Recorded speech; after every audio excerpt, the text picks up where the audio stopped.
Hello, everyone. Welcome to Session 2 of the City of the Crimson Tower. I am Ethan, your Game Master for this evening, and I am joined at the moment by 4 of our 5 members of this crew. Hopefully our 5th will be joining us soon. But in the meantime, this is only the second session, so let's go around and say hi to everyone. Let's go ahead and start with, I'll go in alphabetical order of the characters. So playing Brawk, we have Lauren. Oh, hi. Glad to be back. Playing an incredibly socially awkward gentleman. It's my wheelhouse. Thanks for joining us, guys. Gentleman or socially awkward? Both. Both. All right, cool. Playing Dr. Gloria Goodwin, we have Margaret. Hello, I'm so excited. We're going to have so much fun. I'm playing Gloria, and hopefully my imagery here will help us all remember a little bit more about my characters. I'm super excited for tonight. Hawthorne this evening will be played by Sally. Hi everybody, I'm Sally. I'm playing Hawthorne. I can't wait to have some fun. And playing Karina, we have Matty. Hello. I will be playing Karina, and I'm just so excited to be back. And not die. Ethan, please don't kill me yet. I make no promises. So before we jump in to see whether or not I kill someone or not, I just noticed your coffee mug. That is amazing. Pimpin', not simpin'. Not simpin', always. Few quick announcements before we get into tonight's session. First of all, you can catch past episodes of this campaign, Wild Beyond, one-shots, Daggerheart campaign, all the different TTRPG goodness we are doing on our YouTube channel, Thousand Faces Cosplay, or on our new podcast, Go Buff Yourself, which is currently available on Spotify, iHeart, Amazon, working on getting it on YouTube Music and Apple Music, but boy is Apple a pain in the butt. But I'm working on it. Yeah, they have a fun thing where they actually have a button you have to press to make your account, but it doesn't work on a non-Apple product because they just want you to buy an Apple product. I hate that company. Anyway, that part will be cut out whenever it gets onto Apple Podcasts, but just for what it's worth, totally true. So there is that. What? All of you look shocked. Is Apple in the chat? Like, is the ghost of Steve Jobs here? They're all They look so personally offended. You don't own the company. But so you can catch on those past episodes, all of that. Also, a few of us are going to be at different conventions this weekend. Margaret, where are you going to be? I will be at Phoenix Fan Fusion. Come see me at the Foreteller booth. They do lots of audio recordings of D&D adventures. And then I will be playing on the main stage Saturday evening in a one-shot. So come hear me play more D&D. With an amazing cast. Not quite as amazing as her, but an amazing cast. And Lauren and I will be at GalaxyCon Oklahoma City along with Sally Quinn. And in addition to our usual cosplay shenanigans of giving away prints in exchange for donations to this weekend Pollinator Partnership, gotta raise money for the bees, I will also be running 3 community one-shots that anyone can come and play. First come, first serve. It'll be 2 Daggerheart sessions and a homebrew D&D session that I came up with called Weekend at Wickerman. I'm sure nothing could go wrong. So that's where we will be. Oh, buddy! The camera's on. Is our dude here? Oh. Is he here? I'm going to assume he's here. So I can fix one thing really quick. Give me a second, y'all. This will take just 2 seconds. Don't show video participants. Now I can move my sound effects back over into the game. Woohoo! All right. Oh, he's handy. I'm still not 100% sure if Mav is here, but you know what? He's in the ethereal realm, which is very fitting for this game. Does anyone else have any announcement? Oh, this is an 18+ stream, just so you know. This is going to possibly contain mature content and very possibly contain at least one person on stream enjoying legal cannabis. So, and because this is a noir vibe game, I have to rate it 18+ on Twitch just because of tobacco mentions. Isn't that fun? Tobacco glorification. But I do believe those are all of our major announcements. Clip your favorite moments because, like I said in the first session, I go into a bit of a fugue state and I miss a lot of the fun stuff if you all don't clip it. So please do. That would be amazing. But if there are no further announcements that anyone else can think of, let's go ahead and run that intro. This time, complete with our wonderful character art provided by Sally Quinn herself. So let's run it.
Last, we left off in the city of the Crimson Tower.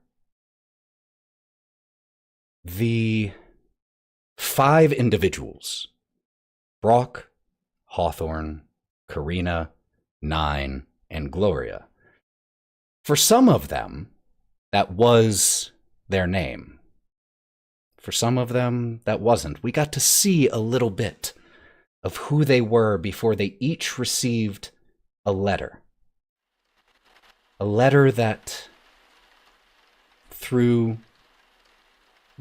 We haven't gotten to explore all of the details of the letter, but essentially asked them to come to the land of Barraville, specifically to the town of Bridgewater.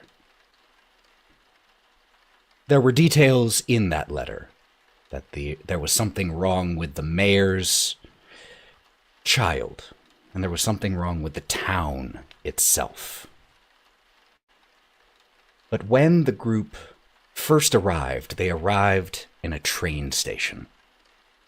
And they arrived with no memories of who they were prior to their arrival. They saw each other and realized that they were all in kind of similar boats. There was a figure waiting for them in the train station. A figure with a letter, or a sign, excuse me, that was listing 5 names. Brawk, Karina, Hawthorne, Nyne, and Gloria. This figure introduced himself as Rahadin. He didn't respond too openly to questions.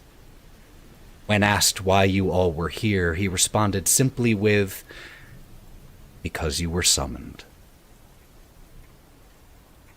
He led you all outside into the rain, into the dark night, where he had a car waiting. And he drove you all for some time.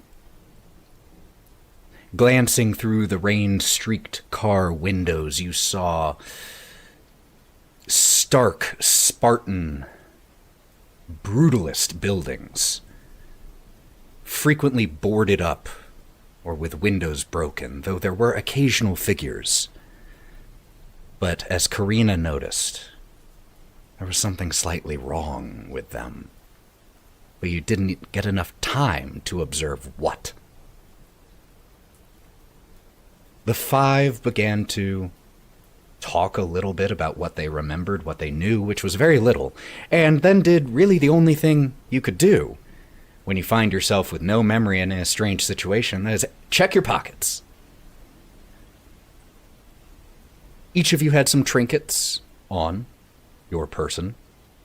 A few of you had some very basic weaponry. Most of you had a letter. One of you was missing one. Other than that, you didn't have much. Eventually, the car that you were chauffeured in stopped in the middle of a rainy, puddle-filled, pothole-ridden city street. Rahadin stepped out, opened the door for you all, or at least didn't say anything about Hawthorne taking the entire decanter of gin. Very nice. And bid you all farewell, saying that he would see you soon and that he hoped you enjoy your stay in Bridgewater.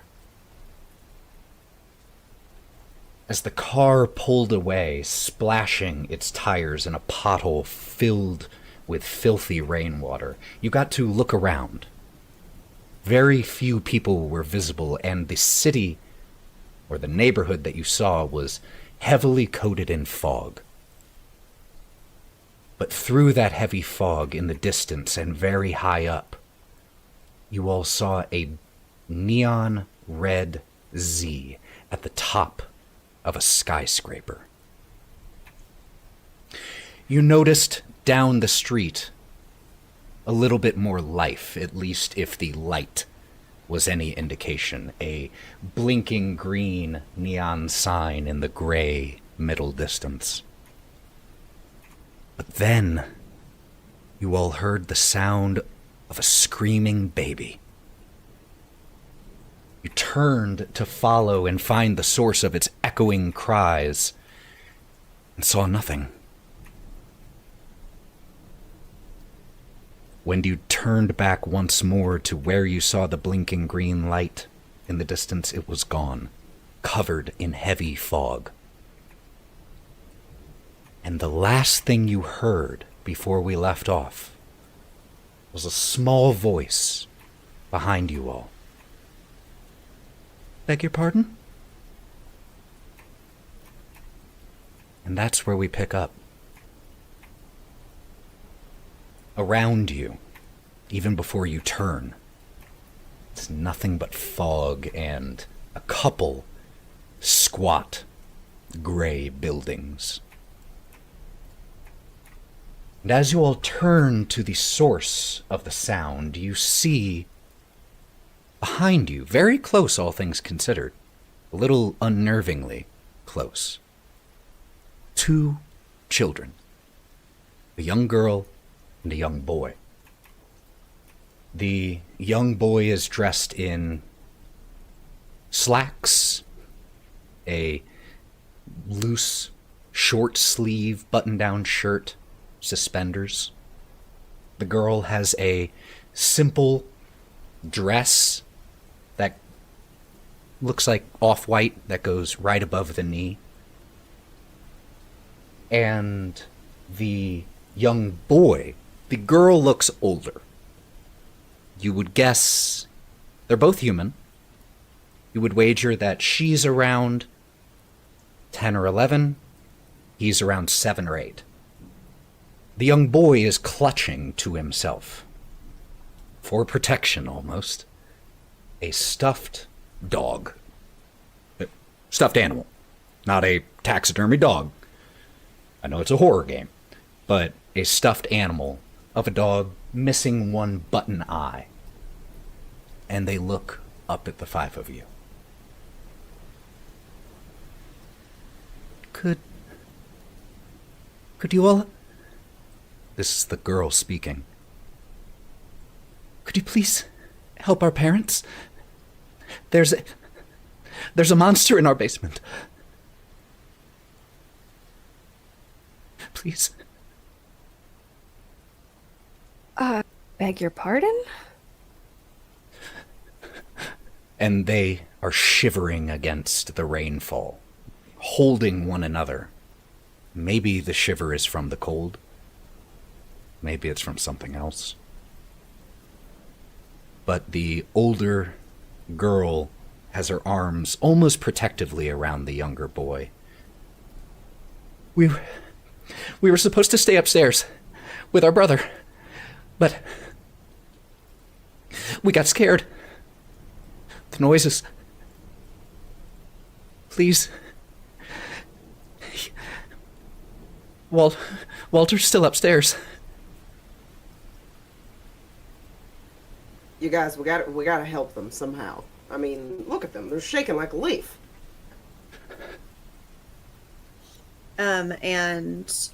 Brawk, in response to this, he's picking himself up the ground because when he heard the children, he got jostled and he kind of tripped over his own feet. So as he's picking himself up and he kind of tosses his coat to kind of free it of any moisture.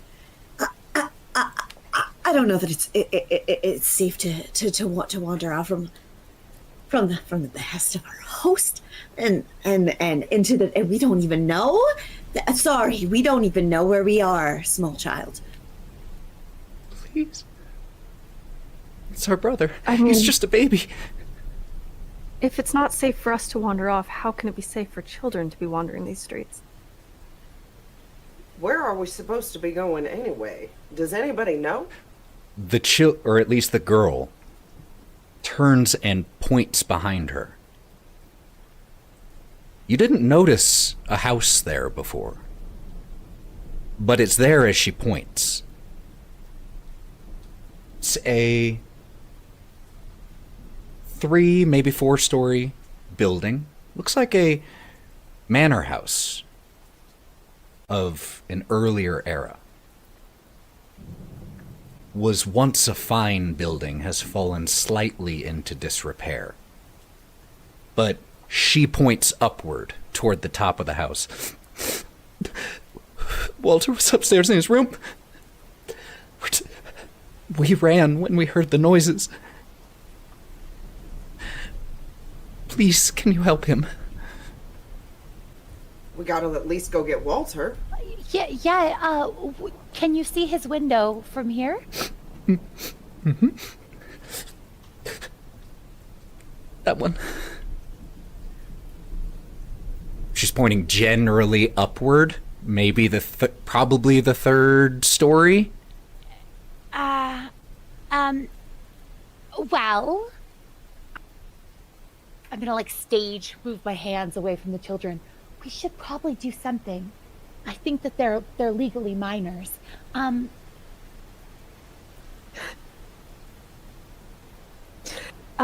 agree. We can't just leave them here, and maybe Walter's a baby? Didn't you hear a baby cry? I heard a baby cry. Oh no. I did. Nyne, you haven't said anything. I mean, Brawk's all for leaving them. Just to clarify, I'm not for leaving them. I'm more for getting more information before diving head first into what is most certainly and gestures to this house and ominous.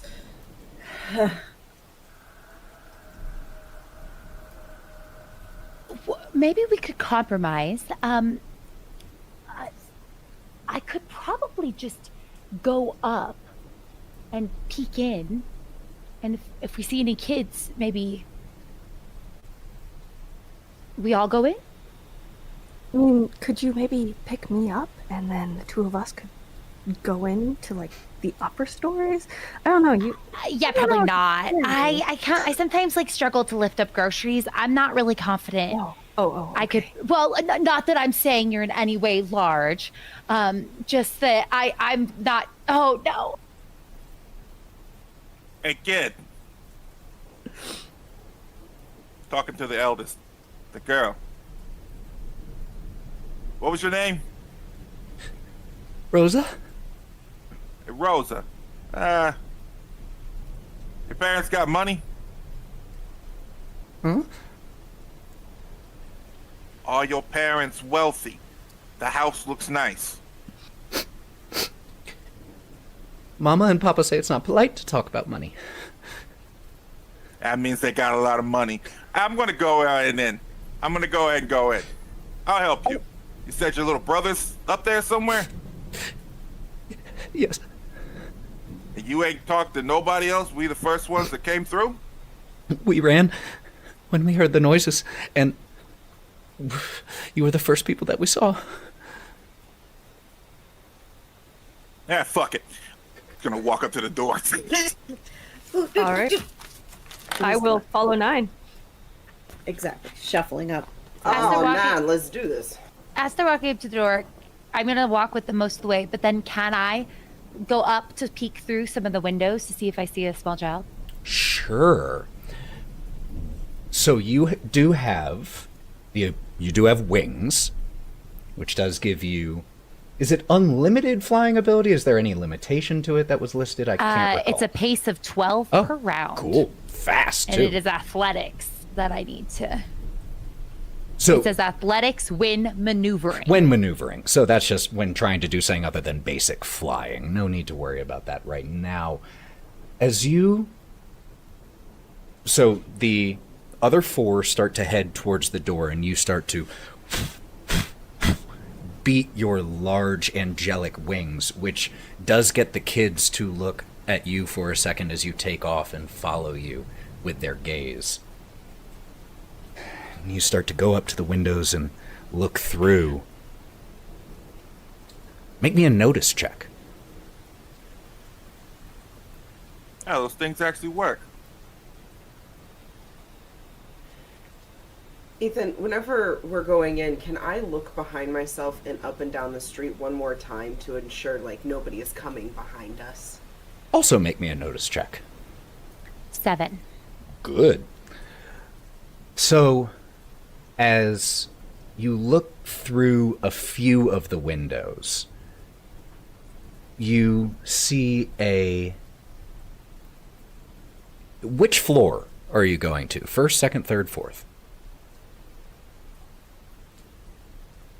It looked like they were pointing to like the general middle, so I'm going to start at like the 3rd floor.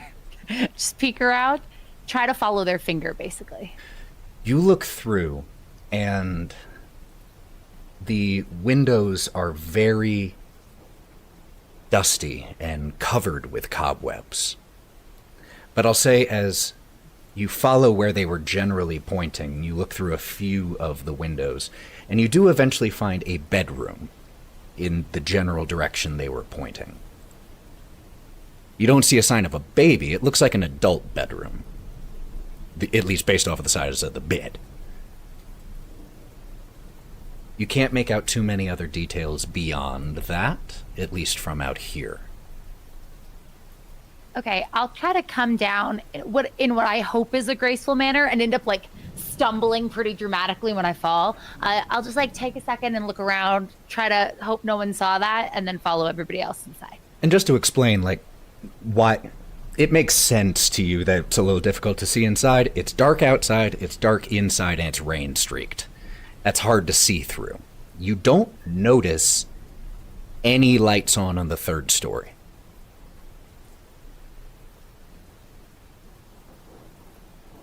Now, as the Hey, rest Angel. of you... Oh, please go ahead, Nyne. Hey, Angel, you see anything up there? No, I mean there was like no lights. So, but if it is a baby, they probably wouldn't know how to turn on lights, and they probably shouldn't have a candle. So it doesn't it doesn't dispute the fact that there could still be an infant up there. They left the baby alone in the dark. Got it. Do we want to sneak in, or are we just gonna go in quick and out quick? I got a 2 on my notice, just saying. Okay. You do not notice anyone else on the streets. In fact, as Nyne and Gloria start to push ahead, Brawk and Karina may be following a little bit slower. You stop and you just look the direction you came, and it is pure fog. Even those other nearby buildings are gone. all you see is fog. Now, as Nyne, you push forward, there is a metal wrought iron gate with rusty hinges that fills the archway of a stone porch. The gate itself doesn't have a lock on it. And as you approach it, there is a serendipitous gust of wind that causes the gate to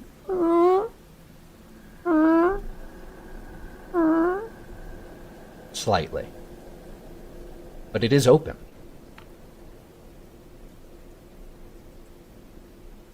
Well, they must not have that too much money. The fucking gate's ruined. Just gonna push it open with one claw. Push it open. It leads to a stone porch that has oil lamps hanging from the ceiling by chains. And those oil lamps are lit. The chains themselves that they hang by swinging ever so gently in the wind. Where did you guys say that your parents were right now? We don't know. And she stops and she looks at her low brother. We don't know for sure.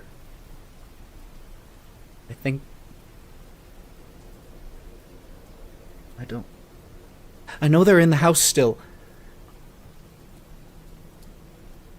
Where? And they look at each other, and for a second, their sniffling, tear-ridden faces go blank as they just look at each other, and then just... I don't know. I'm gonna lean into pretty much everyone and like a, hey, you guys, something's not completely right here. I don't know what's going on. Nyne, don't walk in there. Yeah, I don't know. When was the last time you saw your parents?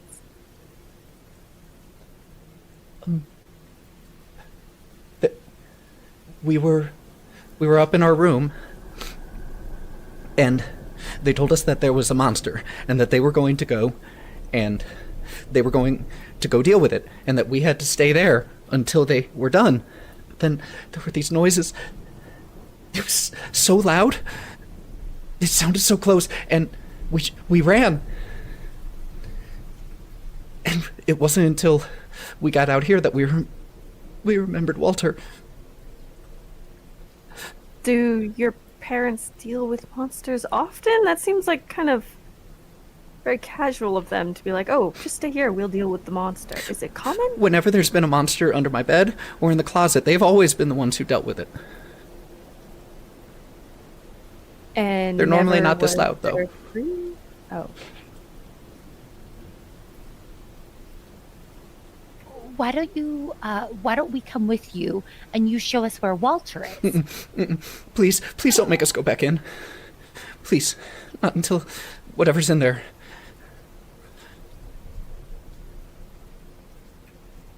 Okay, then we're going to need some really clear descriptions about where Walter is, because there were a lot of windows. 3rd floor. In Margot's room. Who's Margot? The maid? Oh. How many people are in this house? Well, there's us, there's Walter, Mama, Papa, and Margot. Sometimes there's a cook. Hey, kid, do you know what year it is?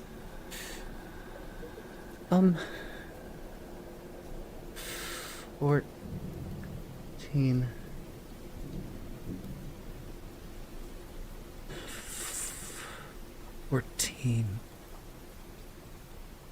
And Thornbolt, the boy, is just looking at his older sister. And she... I think 1481?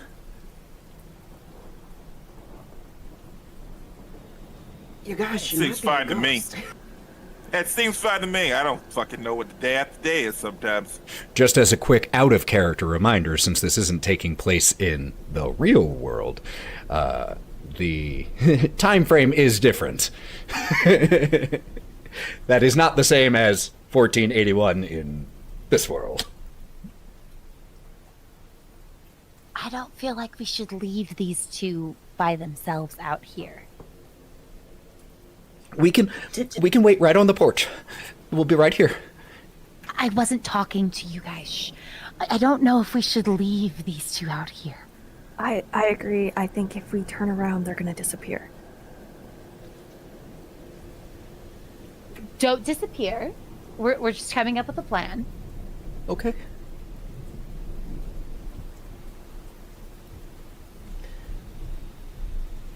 Okay, so out of character, I am an impulsive person by an actual hindrance. So I say, well, we're just all yapping our jaws, and I turn and I kick the door open. Take a Benny, because you are playing into your hindrances, and that is exactly what those are for. So Hawthorne, you get a Benny for that. You kick in the front doors, which are these large double oaken doors. And it slams open. And it reveals inside the foyer. You see from the porch, even before walking in, you can see a marble floor with white tiles. And where the white tiles intersect, there are these little black square pieces where the corners meet. It's very elegant. There, you can also see right across from the main door, mounted on the wall, a shield, it looks like, with a crest on it. Now, unless you walk inside from right here, that's all you can see.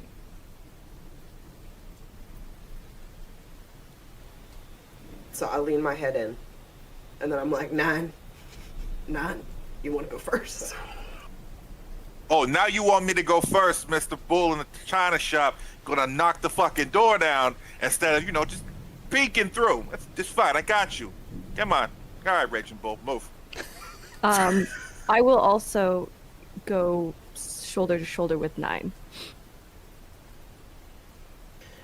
They push me aside and I stumble. I just love the use of Raging Bull. It is so thematically appropriate. I adore it. As the two of you... A voice in the house? Sorry. Yes, this is the voice of the approving god. Nice. As Nyne and Karina lead the way, and Hawthorne just gets pushed a little bit to the side. Brawk, Gloria, what are the two of you doing in this moment? Brawk is he's kind of just hunched over in the corner, and he's kind of picking at his fingers with both hands. He's starting to sweat, and his hair is starting to kind of sit and lose its volume. He's just very uncomfortable as he takes in every single thing. You see his eyes darting from place to place. It's evident he doesn't feel safe. Just chilling. Gloria?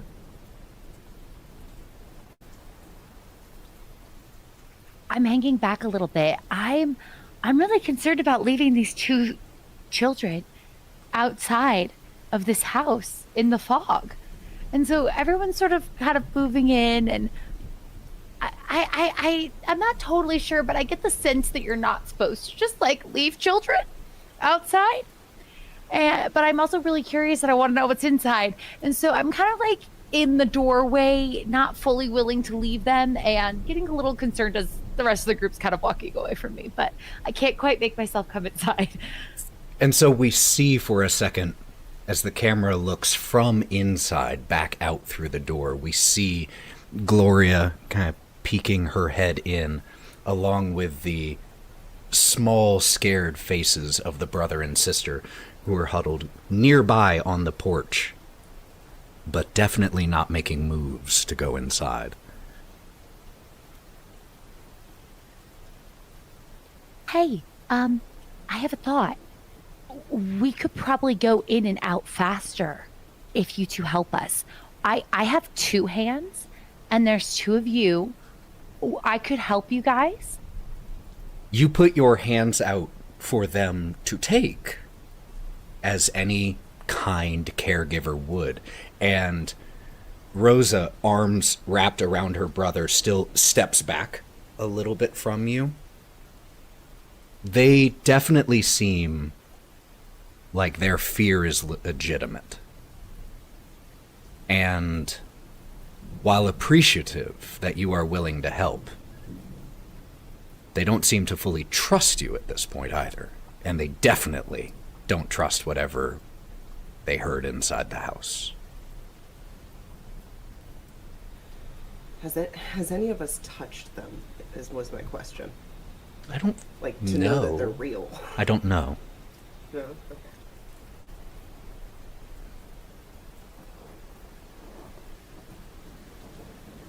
I think Karina is going to pull out a torch. And when I put torch in my inventory, I was thinking like the old style British torches. Flashlight. Like a flashlight. And she's just going to switch it on and start looking around this foyer and trying to listen to hear if she can hear cries or monster noises or whatever. Wonderful. So you turn this on and you start looking around. Make me a notice check, as you do.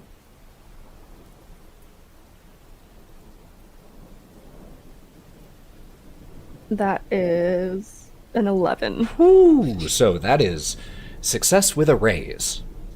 Okay. You notice a few things.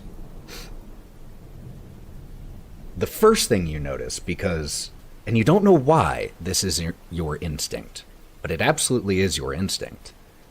You look around for a light switch.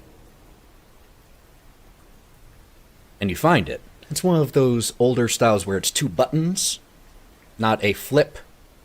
The bottom one is currently depressed. And so you walk over and you turn on the light switch when you see it.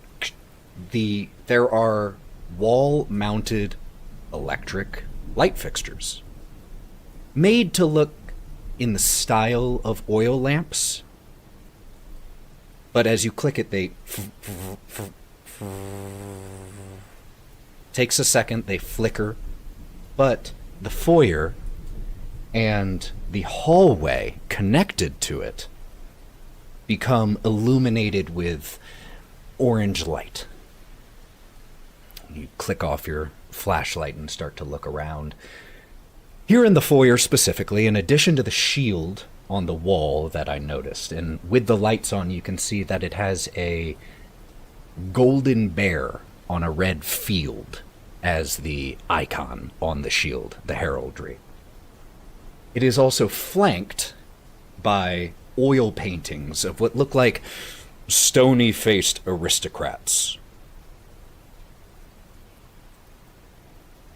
With an 11, you go up and you look at those paintings a little bit closer. They're quite well done. Almost a little too well done in the sense that you swear that you can see the skulls of the figures underneath their skin. And I don't mean a thin, emaciated face where you can see the outline of the skull. I mean, it looks like the painter actually painted the faces on top of painting their skulls. So you can see them faintly, ghostly, underneath. And the one person that I have to ask right now, first of all, Brawk, did you end up coming inside as well? I just want to clarify that. Oh, yeah. So Brawk's MO is essentially dragging behind. He doesn't really want to be involved, but he knows he has to be. So he's and he's shuffling behind, tripping a little bit over his oversized pant leg. But he is there, and you'll just occasionally hear just worried sighs. The other thing I will say, Karina, that you notice, all of you notice because this isn't hidden, is in the foyer there is a set of double doors set with stained glass that lead to another room. You would imagine, just based off of standard house design, probably lead to the first floor main hall. So before I get back to you, Karina, I'm going to check in one more time with Gloria. Are you staying outside? Or are you coming in? I think I'm going to try one more time. And reaching into my bag, I'm going to pull out a little ornate comb and say, "Here, let me straighten your hair, and we'll feel presentable, and then we'll approach this." Okay. Here's what I would like you to do. I'm going to have you make a check here. Could you please, let me pull up the skills. Just persuasion. And it will be with a -2. That's situational.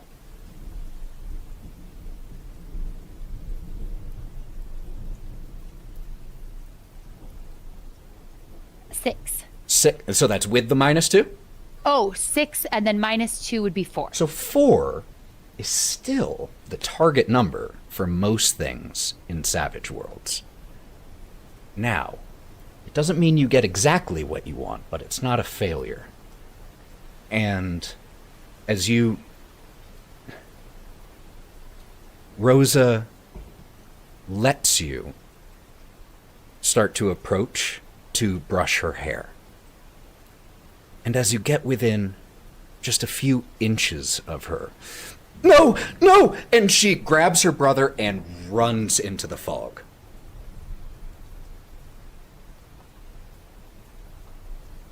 I'm gonna take a few steps after them. How many steps? Do you go deep into the fog? Absolutely not. Okay. I do not know where I am, and I just take a few steps. Okay. I might also shout out to the rest. "Hi, the children are gone. I knew they would. I knew we should keep our eye on them. They're gone." It's an interesting... Head out. Oh, sorry. No, please go ahead. I'll do that later. I was just saying, I lean my... Sorry, Nyne, you go. Nyne, you go first. What are you doing? They're fine. They know this place better than we No, do. they're like not here. Wait, They're what? not your problem, Gloria. Well, they certainly aren't now because they're not here. Karina is kind of like, she was just about to like touch the painting, and she's gonna turn around and be like, "What the hell do you mean not here? They were like innocent and tiny. You just let them go?" They're there. They're there. I'm in the fog. Do I? A little bit. Not too far. Not too far. I still want... Maintain eye contact with the building. Okay. Do I see them? No. They're gone. Do I hear anything? That was the thing I was going to say, is it's interesting as you shout out they're gone. Logically, you know you're in a city or in a neighborhood. You saw it. You know there should be buildings around. You know there should be concrete all over, which means that your shout should echo. And it doesn't even a little. I want to flap my wings a little and try to clear some of the fog. And see if I could get it to move at all. It moves. It doesn't dissipate. It swirls around with your movements, but it's like as it gets shifted and dissipated, it is immediately replaced with more fog. The fog is not acting as an appropriate state of matter. I think there's something afoot. As a matter of fact, you say that, and you're trying to figure this out. Your brain, even without all of your memories, your brain is still your brain. And yours is a logical one. Evidence, facts, testing, data.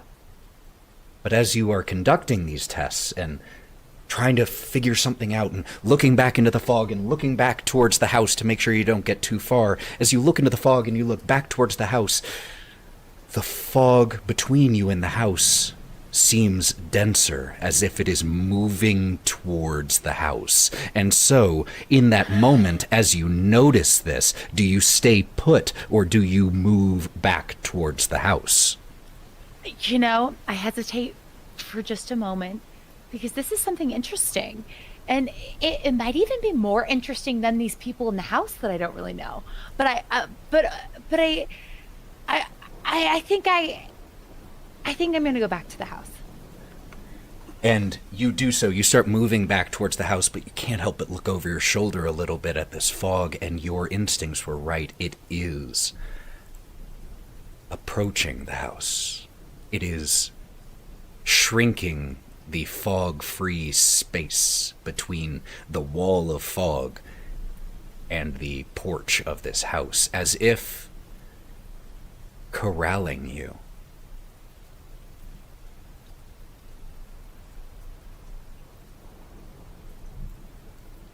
I'll walk up to the house. It stays feet behind you. It almost, towards the end, as your shoes scrape against the stone of the porch, seems to almost be keeping pace with you by that point. I want to start to act like I'm going to slow down, but right as I try to do that, my foot's going to hit a pebble, and I just stumble absolutely forward. And you stumble into the house, and as you do, the door behind that you stumble through slams shut.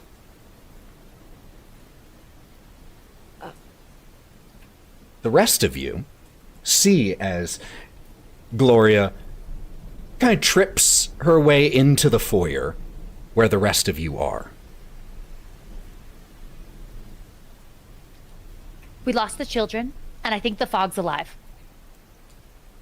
So are we. Gloria, can you open the door? Have you been smoking, Gloria? Are you okay? No.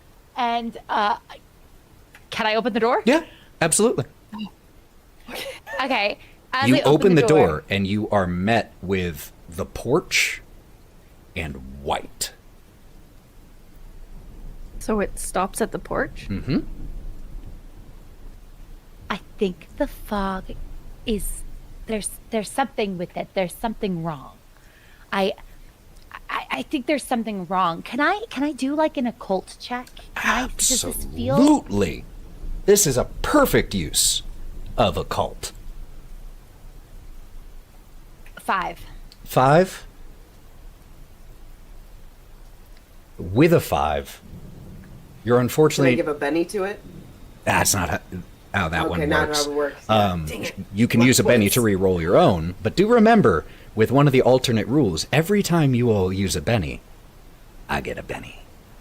But with a 5, I mean, that's not normal. Fog doesn't normally behave like that. Even you lack your memories. That doesn't mean you lack common sense. I do, though, lack common sense. Okay, fine. Fair enough. But I agree, though, that I feel reaffirmed in my knowledge that the fog has something amiss. Oh, definitely. And we've lost the children. Back inside, in the foyer,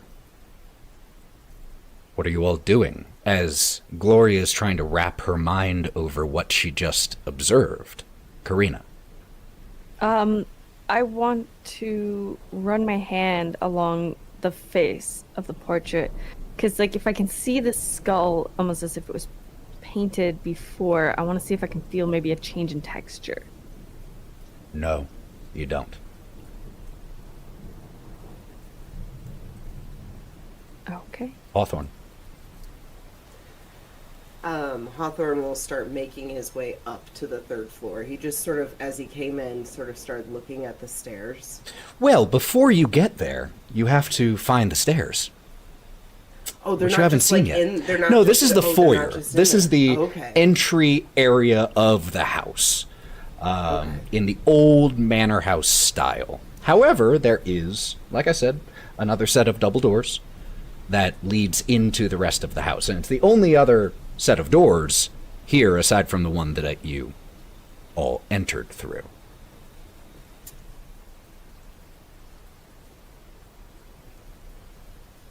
So, we're looking for people. Nyne is going to try and sniff out. Use a sniffer here. It's kind of busted, but use a sniffer to find other people in this house. Well, I'll say that's a notice check then.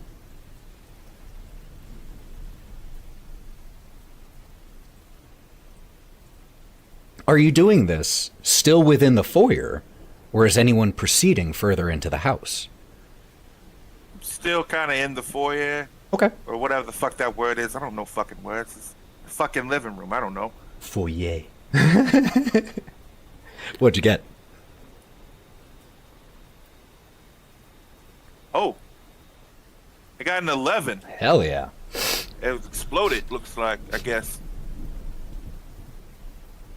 Don't smell recent people. Like, if someone were nearby, you might smell sweat, perfume, cigar, some sign of that. You don't smell that. You do smell the age of the house. It is old. You smell the oil that is present in the next room, used on the wooden wall panels to keep them fresh and shiny and uncracked. You don't smell people, other than the four around you. Yeah, I don't. This house smells really, really fucking old. But I don't smell no bodies in there except for you four. That's about it. Some of you smell better than others. I will say, just building off of what you just said, you also don't smell any bodies. You don't smell what you would expect of rot or cadavers or anything like that either. Yeah. I repeat that. Karina, I saw your hand. I can't leave these paintings alone. She's going to, after touching the actual canvas, she's gonna like try to pull the painting up from the wall a little bit and look behind it. Just wall. Oh god, what? Okay. I think after a few minutes of looking at the painting, one last thing. Looking at the figures in the painting, do they share any resemblance to the two children? Great question. These two don't seem to. They have some very base level resemblance of dark hair, tan skin, but it's nothing like no similar shaped nose or lips or distinctive characteristics that make you say for sure those are family members. Now, that said, it's unusual for someone to have oil paintings in their house of someone that they're not related to. That doesn't mean it can't happen, but it's a reasonable conclusion. Alrighty. And I saw I will step Brawk's hand as well. As everyone's kind of sort of inspecting their own thing, Brawk is running his hands along the door frame. It must be some sort of a illusion. Like, there's no way that the outside could disappear, and we were just And then he's just going to run his hands over things. He gets his fingers close. He's just taking notice of every little thing, being very critical of his surroundings. Somewhere deeper in the house, a clock chimes. Just a thought. If there were 3 kids, should we try to find that third one? Are you gonna let it disappear again? I don't think I should be left alone with them. Okay. I do have a habit of misplacing things, and I think that maybe if there were more than one of us, we could stop them from disappearing. Strength in numbers. You hear from the turned back of Brawk in the back corner. To be fair, though, they did just sprint into the fog and disappear. I tried to follow them. Yeah, I believe you. Should we head in then? And she's going to start looking towards the stained glass doorway and head towards it. I'm gonna try to trip her as she walks past. Okay. You're being really rude. So I'm gonna just walk by and just... Ladies, come on, let's have some class. And then I go and I open up the door for them. I open up the door for them. Would it be notice or like an athletics? See if So fight it out. Here's the thing. We can do this PvP, or we can just make a narration choice as to what happens. I lean towards the second and just decide what happens. You all get to decide what makes sense for the story. You can definitely notice it. I'm a little bit offended. I'm just gonna kick out my foot.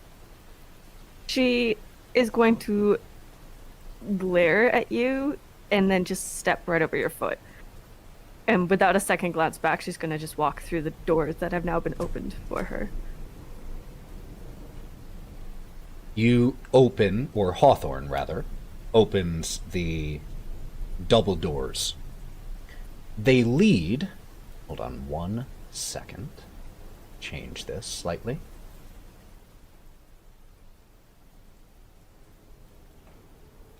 There we go.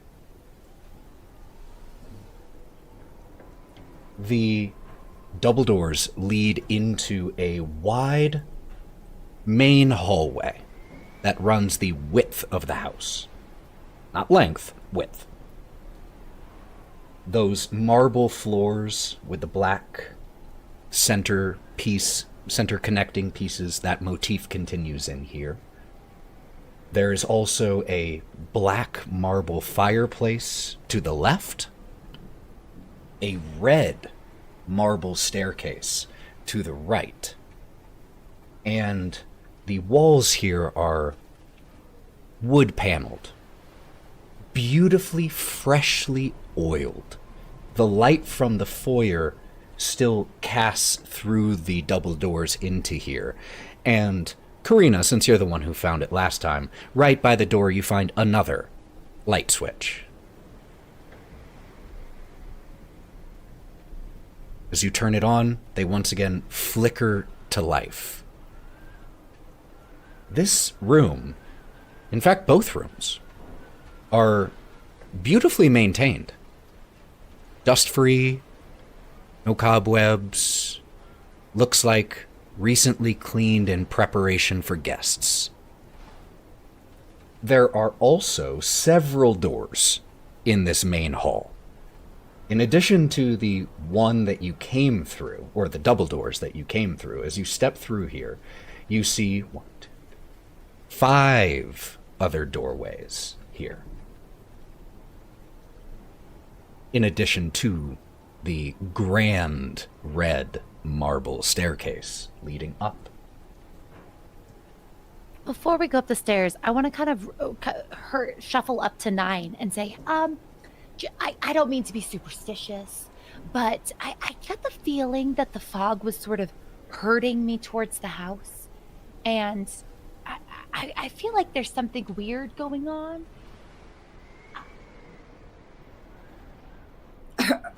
hurting, like as if it were speaking to you in some sort of No, hurting as non-verbal? in gathering, corralling, if you will. Oh, yes. Like matching pace with me, guiding me towards the house. So Fog's smart. That's not how fog generally conducts itself. I would agree with that assessment. And so, looking around this, I think maybe we should be both looking for the small child, but also maybe something else. Like maybe there's some other sort of power here. I mean, this place is kind of weird anyway. It's like this town's wherever the fuck we are. It's kind of weird. I agree. See, she agrees. I don't know. Like, I believe you. Like, I wholeheartedly believe everything that's coming out of your mouth, Angel Lady. But That's the thing. I don't, though. It doesn't feel like it should happen. The fact that these things are occurring doesn't feel believable. The sounds in here, wind, rain pattering on the windows from outside, and the ticking from a grandfather clock.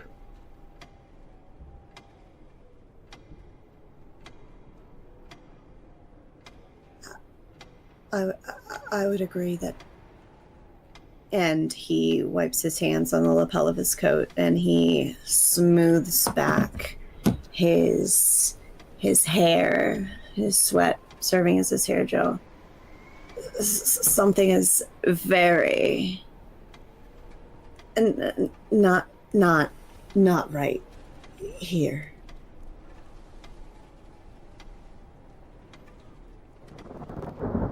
Ethan, when we were walking through the fog, did we notice it move away from in front of us? Or did we kind of like, because when you look at fog, generally you can see it on your ankles, did we see that, or did it just kind of bubble around us? Wonderful question. I'm going to say really quick, I want to check for this, because this is just to remember. So let's just go with a basic smarts check for you, Karina, just to recall certain things that you observed. That's just a 2. 2? So, with a 2... Wait, can I use a Benny? Absolutely, that'll let you re-roll. I will take my 1. It's a 7 now. 7. Wonderful.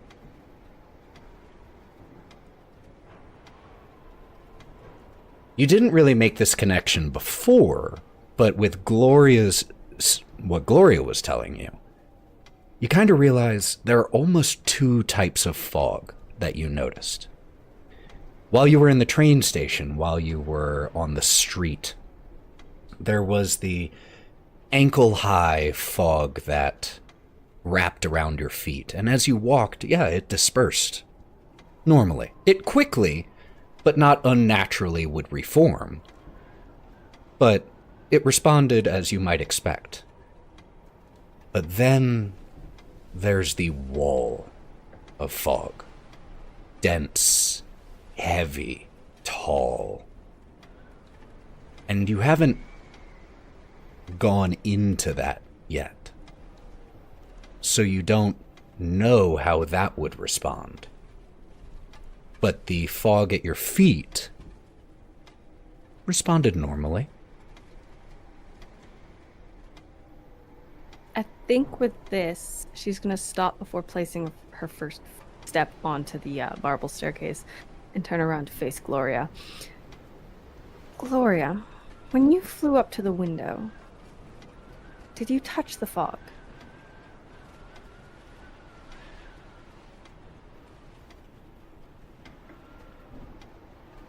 I didn't touch the fog until I was trying to find the children. But did you actually touch it when you were reaching to the children? Or did it disperse in front of you? Do you remember your hand passing through fog at all? Correct me if I'm wrong. I thought it did. And You it looked like it was closing around me. you basically got to the edge of the wall of fog. And yeah, so it was touching you. You were no worse for wear as a result. But that is also the fog that didn't disperse as you beat your wings. I made it to the edge, right in front of this more ominous fog. But you see, as you're describing, when you pass through normal fog, or there's some sort of motion or something that dispels it, like when I flap my wings, fog would normally disperse, and this fog did not.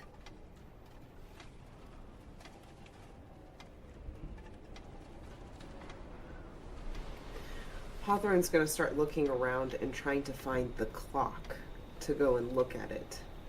That keeps making this intense ticking noise. It's off in a corner near the fireplace, angled ever so slightly to face into the room. And you can see the heavy pendulum just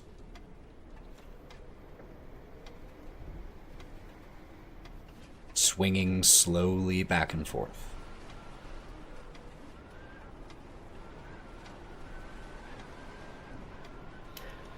I will weirdly start to try and like move it or open it in some way. Even if it doesn't open, I'll just weirdly start to try and get into it, trying to think that I know it's going to open for me and be like a secret passage. So this is an old school grandfather clock. It has glass doors in front of the face and the pendulum. Each one has a small place for a lock or for a key to unlock it. You know, to prevent kids from getting in and messing with a grandfather clock. You don't know where the key is, however, the glass pane looks relatively thin if you wanted to get into there.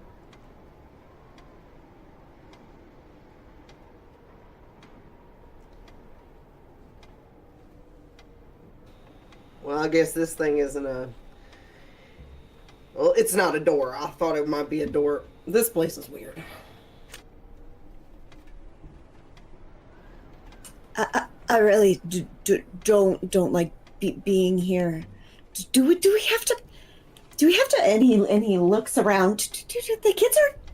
I don't hear or see any kids. Do we have to be here exactly? Oh my gosh, we are getting caught in the weeds or the fog. We need to find that baby and get out of here. Get out of here, yeah. Yeah, they said that he was on the 3rd floor. Baby, 3rd floor, out of here, okay? Okay. Yeah. Nyne, can you smell a baby? Like, use your... Use your snooter! Well, That's going in the quote book for tonight. Can you smell a baby? I think it's just a small thing. Just take a sniff with the nose.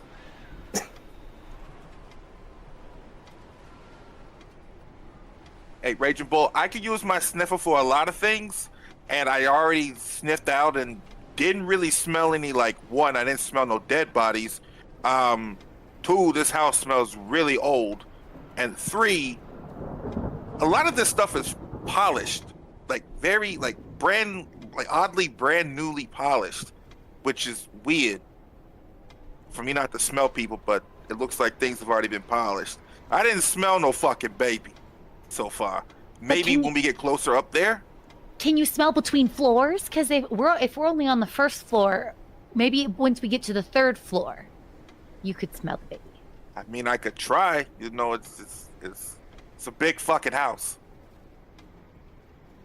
Plus, I want to get paid. We're going up the stairs. Everyone, just let's go up the stairs.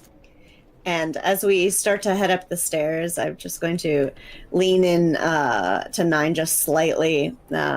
He's got that hunch, and he leans in slightly, and he just says, well, considering we're all engaging in a mutual hallucination, it doesn't matter where we go. You're a strange little man. I like you. You're good people. Can you not stand up straight? and he goes to stand up straight a little bit, and he claps you on the back as hard as he can. A newsflash, it is not hard at all. And then he and he hunches immediately back as he starts to go up the stairs. All right. Weird fucking bunch of people. You all start heading up the steps, these red marble staircase. And you arrive at the second floor landing. The stairs continue up, just for what it's worth. But on the second floor landing, what you see is, it's once again, it's a very similar layout, generally speaking, to the first floor hall. About the same size, still has a fireplace, and there are, what you can see here on the second story is there are 3 doors that you can see. 2 sets of double doors and 1 single door. It is now darker up here because lights haven't been turned on. However, with the light from below coming up, you can still faintly see that there are more deco-style light fixtures on the wall.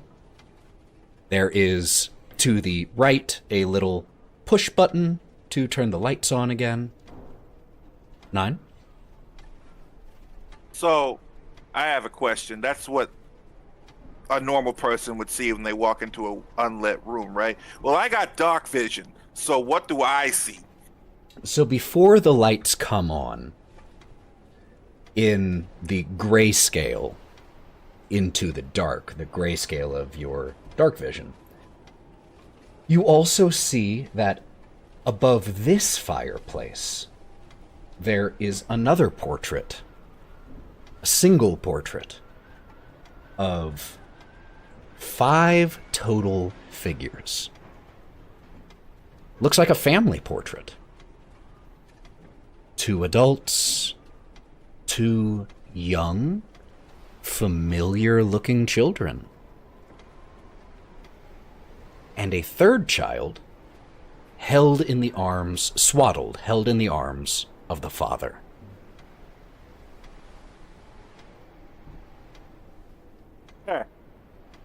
Oh, wait. Hit that light switch over there. There's another painting here. Looks like to be a family. Well, hit the light switch and head towards the painting. Click. Pop. There is a loud popping sound as one of the light bulbs explodes. The rest all come on. And there's the tinkle of glass as a few of the pieces of the light bulb hit the ground. Not fucking changing that. Is that normal? Would we know if that was normal? I don't even know if I'd know if that's normal. I feel like it's not terribly... It's obviously a shock, but you're like, okay, yeah. It's something that I think you would dismiss relatively quickly. Right. Can I look closely at that painting to see if it's got the same sort of vibes as the ones downstairs? Make me a notice check, and while you do, there are a few other things that you all notice without a notice check in this hall.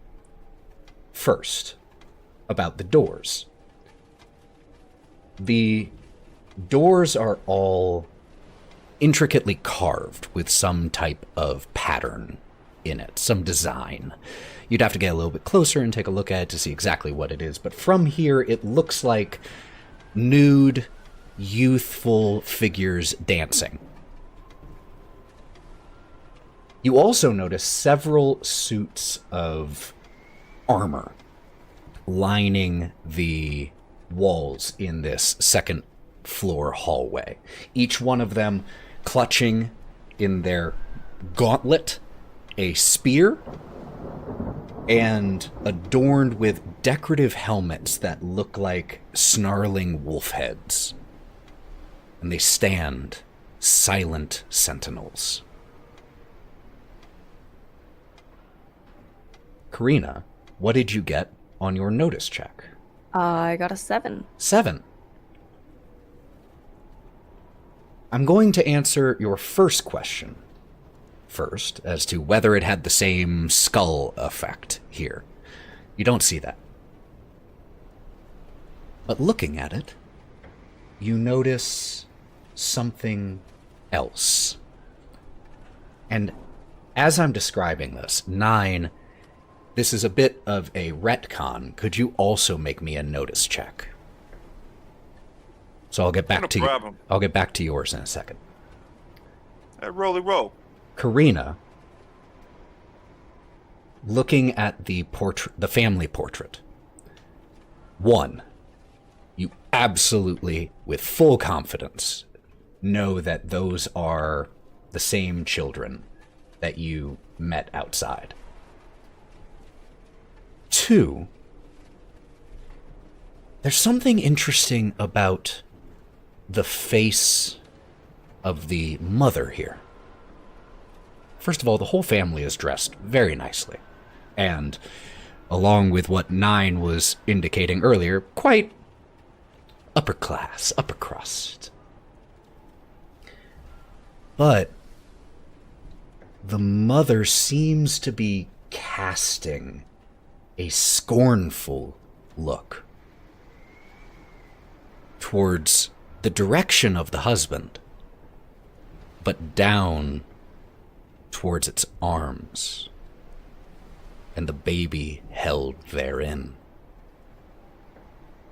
1 second. Nyne, with your notice check, something you noticed when the lights were off.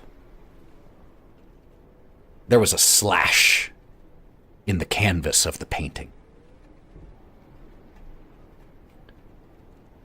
And you planned to look at it further when the lights were turned on. But it's gone now. And the slash was directly over the face of the baby. Hey, that's, wait, this is different. What do you mean different? No, when the lights were off, there was like a slash over the baby's face, but the painting's fixed now. Can Karina, like, reach over and run her hand over the canvas, like, where the baby's face is? Feels fine. You can feel the texture of the paint, but no cut, no repair, nothing like that. I impulsively flip off the lights. Absolutely. While my hand is on it? Okay. The rest of you who don't have dark vision, it's tough to make anything out. However, 2 things. Even without a flashlight or anything of the sort being turned on. 1, Nyne, the slash is there again. 2, Karina, you can feel it now. I think you're... Yeah, what the fuck? Can I put my fingers through it and feel like the wall behind, if there's damage to the wall behind it or any sort of... Just feels like a wall. Okay. Strange it wasn't there just a second ago. And Also, you felt it, so you know for sure it's not just an illusion. Yeah. Nyne, do you want to look around the, like, a little bit more, see if anything else changes now that the lights are off? I mean, I could fucking do that. No problem. Nyne's your man. I can do whatever you need me to do. Without problem. That's what I'm here for. You guys got a light of some kind? See if maybe the lights in the room are affecting the painting, or if it's just light in general. I will pull out my torch again and turn it on. Flash it at the painting. There's no cut there.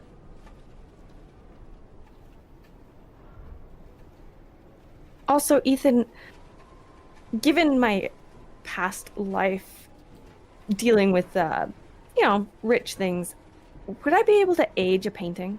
Like, kind of figure out how long ago it was painted? What skill would that fall under? While you're doing that, now I'm going to go look around. I would say, ooh, yeah, absolutely. That's academics. Academics already.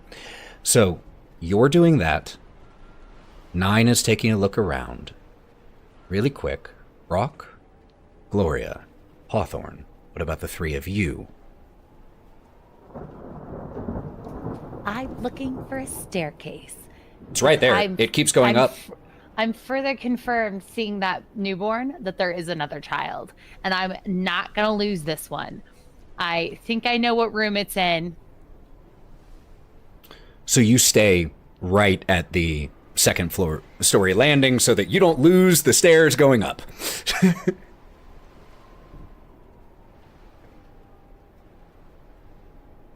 Brawk? Is it dark in the room? No. There is light coming from the first floor. Yeah. There is also light being shown from the flashlight. Yeah. So it's not pitch. Okay.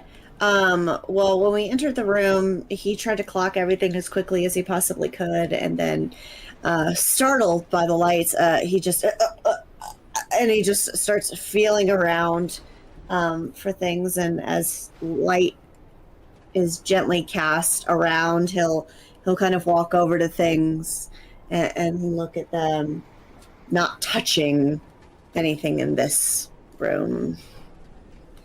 I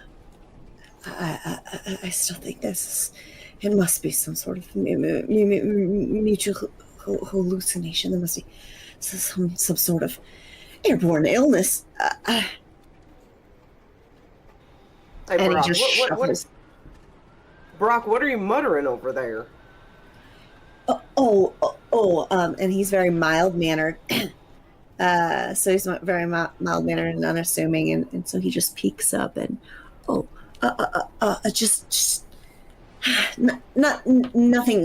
nothing to worry yourself about. There's this place, this whole place, something unsettling. I'm going to turn on the lights, and then I'm going to walk up to Brawk and just give him a big old hug.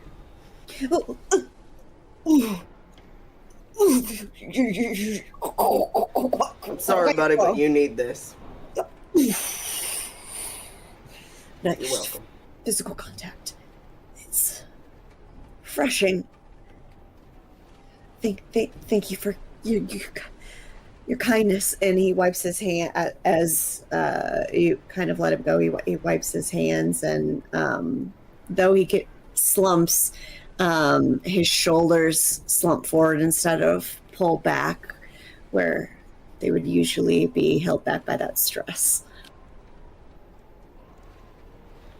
And then Hawthorne literally just turns away, just after pats him on the shoulder, turns away, looks up the stairs, and starts walking.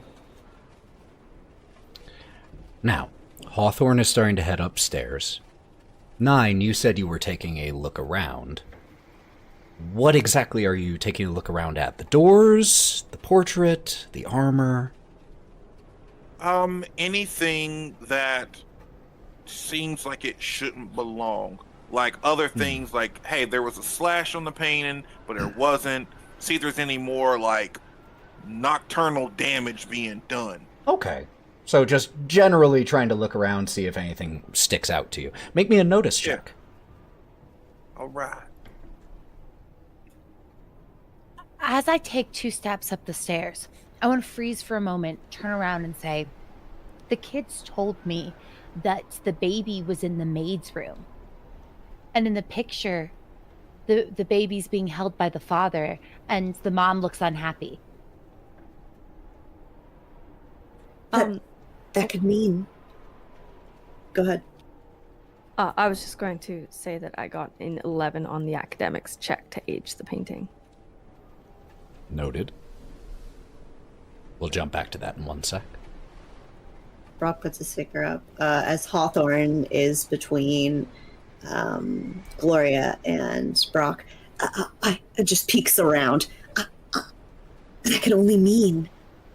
Do you think the relationship must be muddied? You know, I don't like to gossip about people I haven't met, but I do think that there might be more to that story. We were sure to find out what it is. If this is a hallucination, but by golly, we are just gonna figure out what was foot. Gonna continue walking up the stairs. Really quick. Behind Hawthorne. I'm going to. There were 2 checks here. There was academics from Karina, and there was a notice from Nyne. Academics. Doesn't seem that old. In terms of the weathering effect on it, dust, the style, I mean, it's tough to know the style and compare it to the contemporary style without knowing much about the contemporary style. I would say with an 11, you are able to determine it's not new. You feel like it's not new, but it has to be, right? I mean, the baby's there, and it's still a baby. Babies can only be so old, but you're getting kind of conflicting information from information that you have and information that you just deduced looking at the painting. The kids in the painting compared to the ones we saw, do they look to be relatively the same age? Yes. Brawk, don't go up there yet. Calm down. Okay. Speaking of, I'm sorry, finish what you were doing and we'll jump to that in a sec. He will turn, and as he goes to turn to head back down the stairs, I'll be right back. You go ahead. Turns around and trips.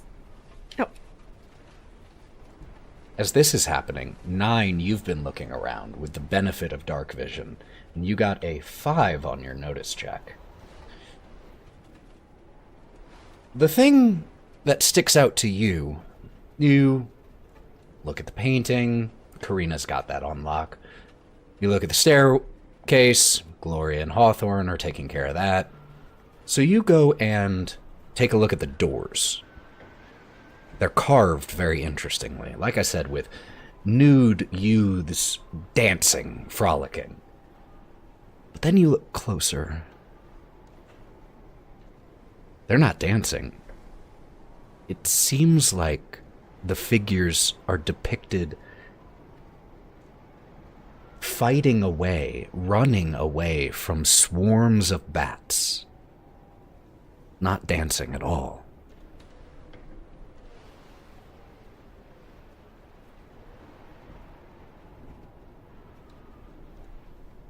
I'm guessing at this point in time, when Nyne turns around to see Brawk just fall. You okay, dude? I have a quick clarifying question, because I know I was following Brawk up the stairs. How far did you fall? He probably just would have. He's a beanpole of a man, so he would have just wiggled on by. So how far did you fall? Did you fall down 5 steps, 2 steps, last step? Wherever, however it gets me down to the bottom, I would say that he would likely trip and catch himself if there's a handrail. If there's no handrail, he went.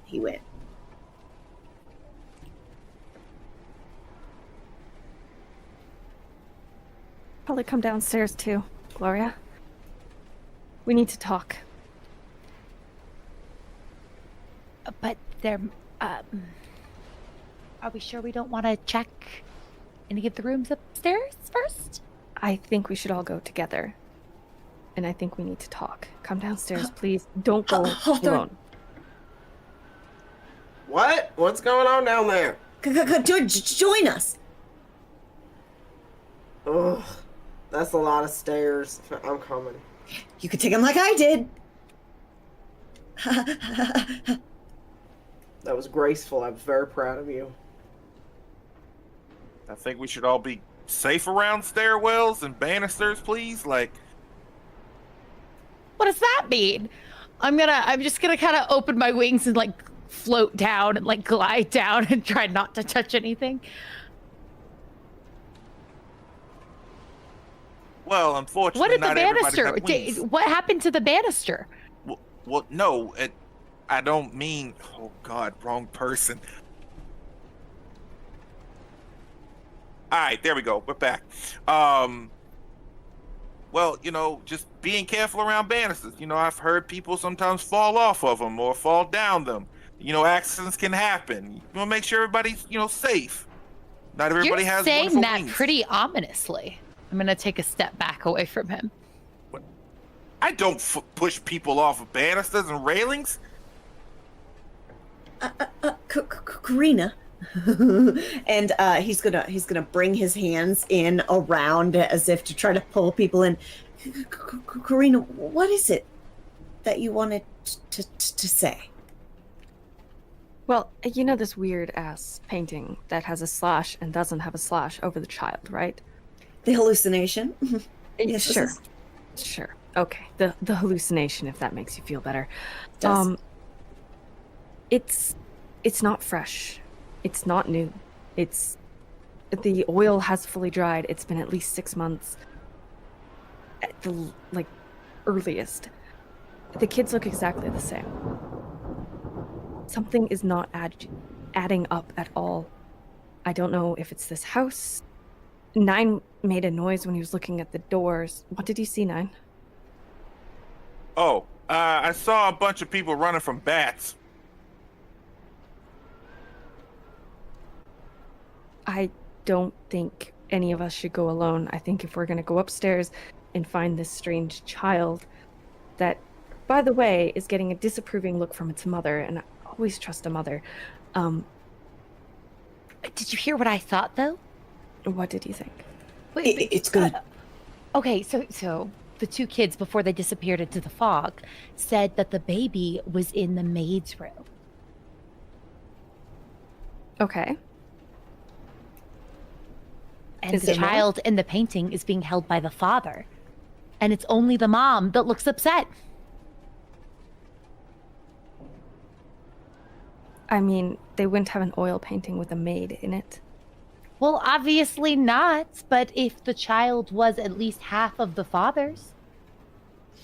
I think what she's saying is the maid was taking care of the baby because the mama didn't want it. Oh. Or alternatively, and he pushes up his glasses, that the maid is indeed the mother. Candle. Oh, you blow my mind here. Oh, That's what I was thinking. That's what I was thinking, Brawk. Okay, but is that related You to the smart fact people. that the infant is still an infant, even though this painting is at least a year old and it should not be an infant? Well, technically, children are still considered babies if they're under 12 months. So depending on the age they are here versus the timeline, they might still be a baby to the kids' eyes. But that would give us good explanation for if time was weird. Speaking of time being weird, as you're having this conversation, the grandfather clock from downstairs begins to chime once again. I don't remember what time it was. You guys did an hour just pass? I don't. It's not a single chime, so it's not half. How many chimes was it the first time compared to the second time, Ethan? Were If we you to count counting? the dongs. Would you have I been think- counting the first time? I'm not smart I mean, enough. I to will count. say, I think that Gloria is so numerically inclined. I think she would count at least the second one. I don't think that I was focused enough on the clock the first time, but hearing it again, I know I would start to count. As you all stop and silently count. You count 10 strikes. Okay. I mean, instinctively, I count a clock. I don't know if I'll put that towards my character, but instinctively, when I hear a chime, I count the chimes. If you think you So- would have. I It think was I would 9. have. Okay, so was that an hour? That didn't feel like an hour to you guys, did it? Well, if you're if you're thinking logistically, most dream sequences only last between 8 and 12 seconds. So We are not in a dream. we must be in a dream. And he kind of gets a little aggravated and gestures wildly. Brawk, we might be in a dream, but it doesn't answer 90% of the questions right now. Okay. Can I run my fingers along the is there the freshly oiled wood paneling in this hallway as well? Yeah.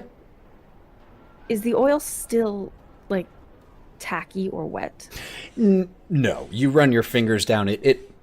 They gleam as though freshly oiled, but unless it were done literally 30 minutes ago, you wouldn't have, it would have absorbed in. And so it is dry to the touch, but it is also very smooth. No cracks that you would expect with unoiled, untended to wood panels. No separation between the panels as the wood starts to shrink. Nyne, were these bat paintings only visible in the dark? I mean, no. Nah, we just didn't get close enough to it. So, Oh. I mean, you can look for yourself, and I'm just going to point to it, and you can see there's people running from bats. Fuck people running from bats for? They're just rats with wings. That's all they are. What are they wearing? What are the people? They're nude. They're naked. Yeah. Oh, do they have any jewelry? Nope. Do I get any vibes? However, I will say, as you are inspecting it closely, the five of you going over and Nyne pointing out what he discovered, there is a bang of metal hitting the ground. Your eyes all turn, the flashlight turns that way as well. And one of the wolf head helmets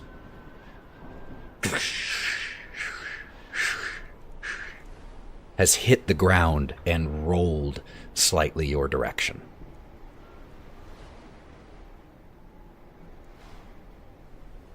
You pick it up, Nyne, and the decorative visor that is the top half of the jaw of the wolf is open. You pick it up, and you can't help but immediately drop it again as there is a severed, bloody head inside of it. And as you see this, we get to do our first fear roll. Nyne, could you make me a spirit check as this unnatural occurrence?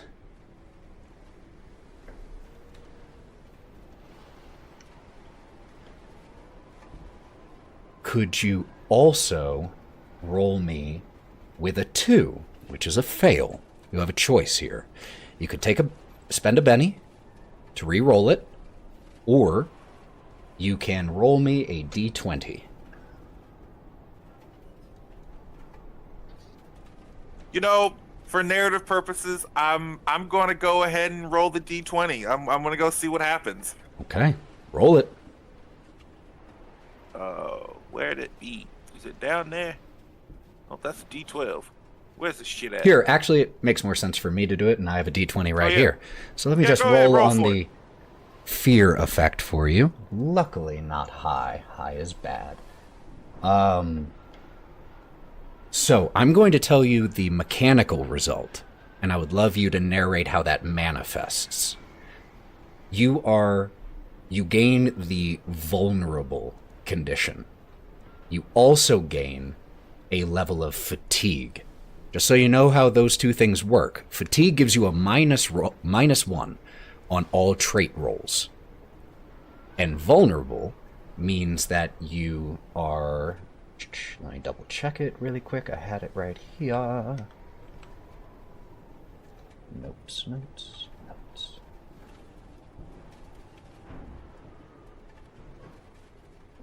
So I believe vulnerable would mean that you would also... they would deal extra damage to you if you get hit. So, you have a level of fatigue, and vulnerable. How does that manifest for Nyne externally? So, whenever you scare a cat in real life, it's just more of a real, and you just see kind of a shiver go up his spine and him chuck the fucking thing away. And it's just more of kind of, okay, he's used to seeing bodies, but it caught him by surprise. Like you see a cat sees his cucumber. That's what happens. Of just, fuck.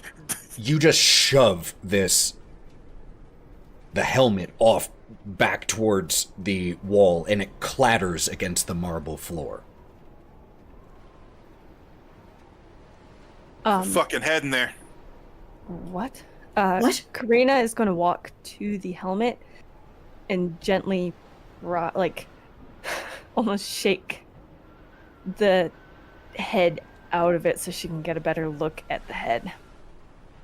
What head? The fuck do you mean there's a head in there? It's empty.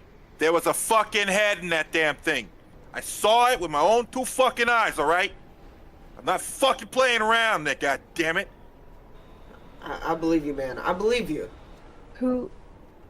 What did the head look like? Did it look like anything in the painting? I don't fucking know. It looked like a bloody fucking head.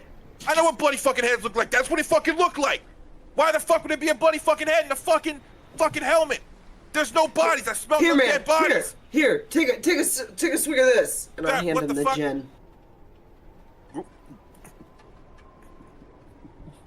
Ah, it tastes like fucking water.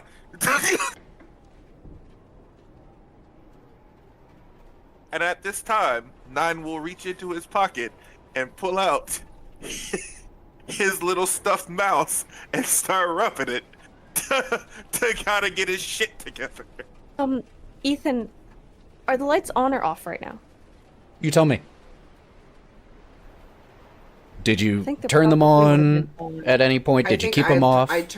I turned them on before I went for a hug for Brawk. Yes, that is true. You said that. They are still on. Hawthorne, you want to turn the lights off for a second?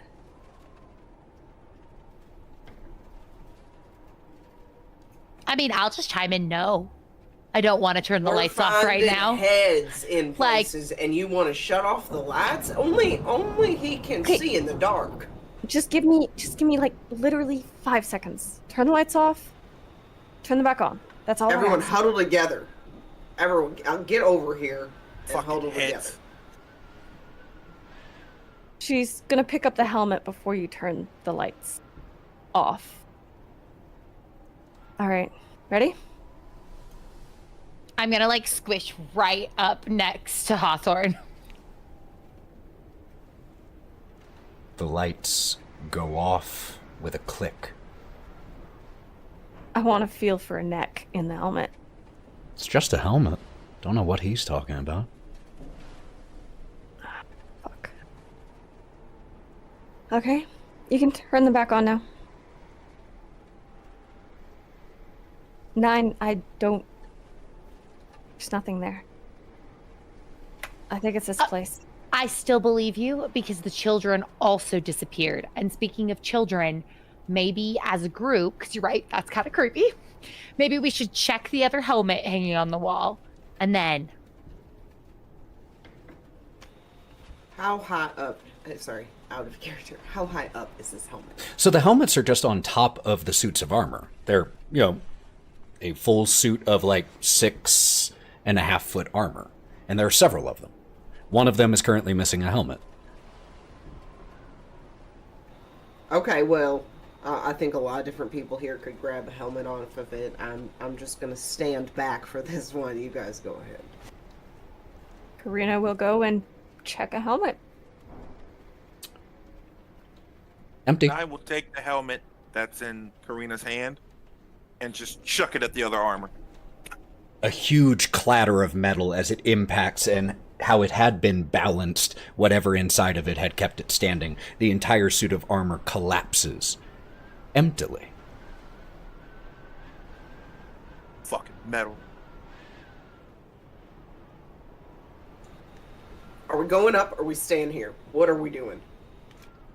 I think we should go upstairs. But without all of the information, we can't put together what happened here, or what we're doing here, for that matter. I agree. Let's go. Time to Fuck find this that baby. hallway. Fuck this place. We're gonna go upstairs. Hey, did we peek at all the helmets? The one that was there were 3 in total, I suppose, that were inspected in some form. The one that fell, the one that Nyne chucked said fallen helmet at, and the one that Karina had gone to inspect. And none of them were anything but armor.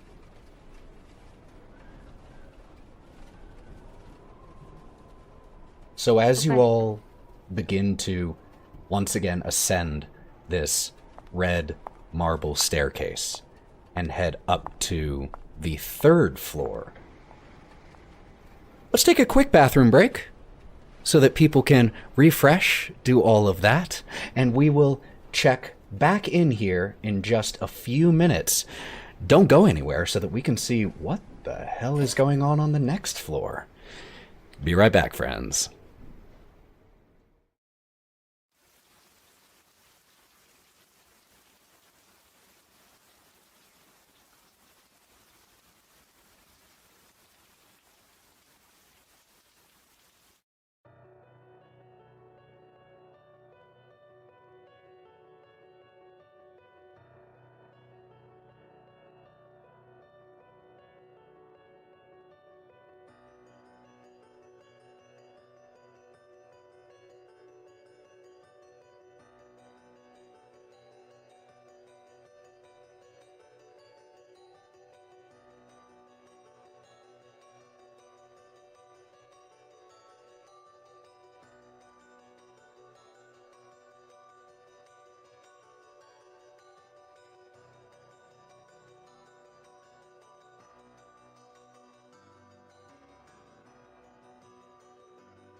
Hello, everybody.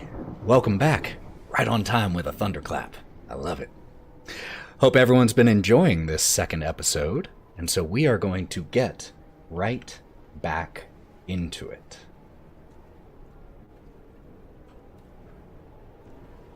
As you climb the red marble staircase once more and arrive at the 3rd story landing. One question. Do you have your flashlight on? Okay, the flashlight is on. So in that case, all of you are able to notice a few things, even without a notice check. First of all, the staircase ends here, which is interesting. And Gloria, you find it most interesting, because you know that you flew up and looked in the 3rd story window, and there was another story above you. But the staircase ends here. Which makes sense. If it's an attic, it's very rare that the grand main staircase is what leads to the top, to the attic. So that's first thing you all notice. Second, there is another suit of armor here. Black plate armor. Doesn't have the wolf head motif this time, and there's only one, standing against one of the walls of this landing, the western wall specifically. You also notice there are several doors, just like all of the other landings or halls here in this house. But the other thing that you all notice is the cobwebs and dust and age that you see on this story that were entirely absent on the previous 2 floors. Those being dust-free, well-kept, freshly oiled, a manicured house. Here, while you obviously know it's the same house, it's not received nearly the same care and attention as the others, apparently. Cobwebs are draped along the black plate armor, are hugging the corners and the dusty walls. There are 4 doorways that you can see from here. 1 set of double doors, 3 single doors. There is the double doors to the north, and then 2 single doors to the east, a 3rd single door to the south. Oh, I'm sorry, the 2 were to the west, and then another to the south. Hawthorne, I saw your hand.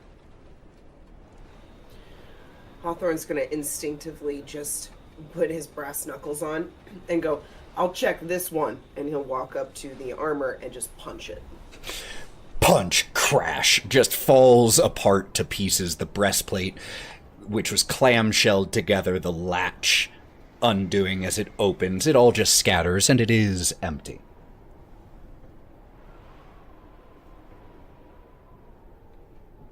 The wallpaper of this landing looks like it might have once been a hunter green, but it's since faded to a sickly gray color.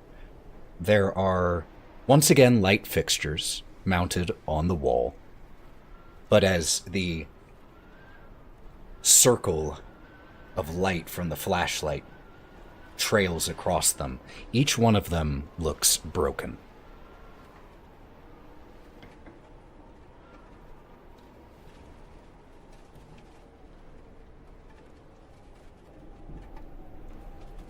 Brawk definitely immediately snaps into action. Well, if this is a hallucination, I'm gonna do my best to solve this mystery.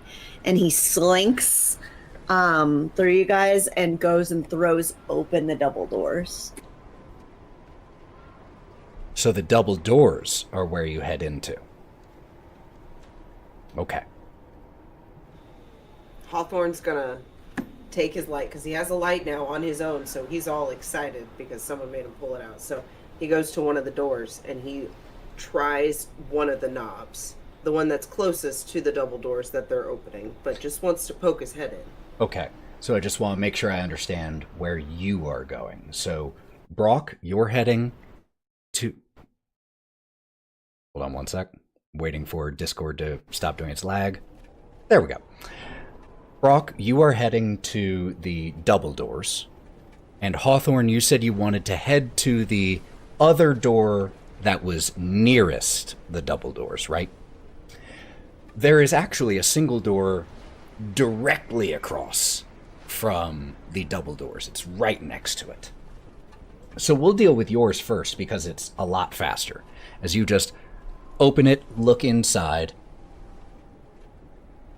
First of all, it is still very hard to see because there's no light.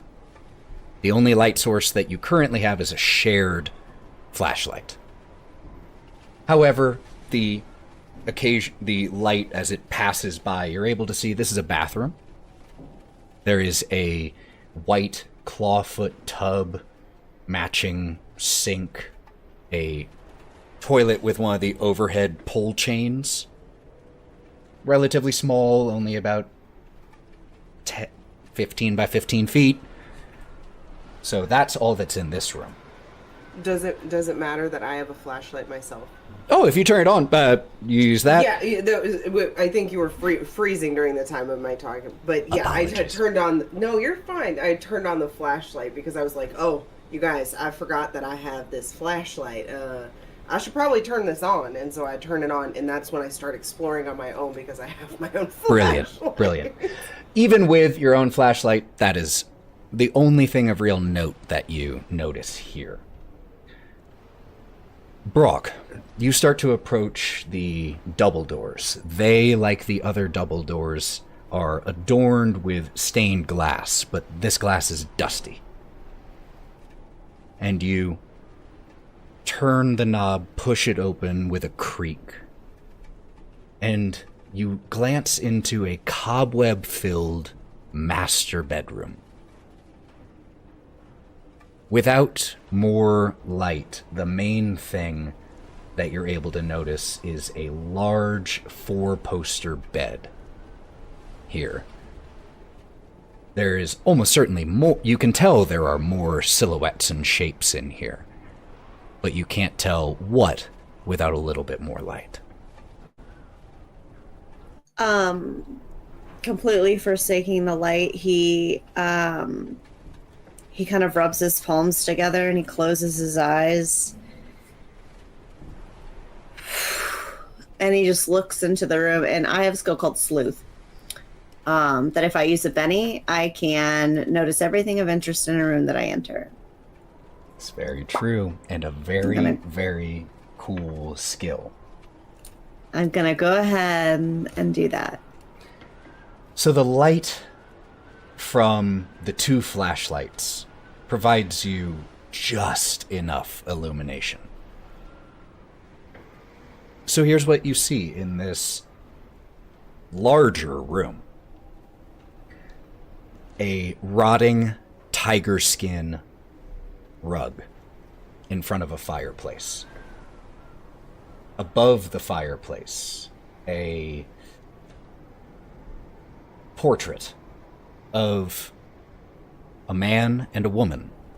That you recognize those figures from the portrait 1 floor below, but this time without any children. They look slightly younger. There are burgundy drapes covering the windows into this, or in this room. The 4-poster bed is draped with tattered gossamer veils. A matching pair of wardrobes to one side of the bed.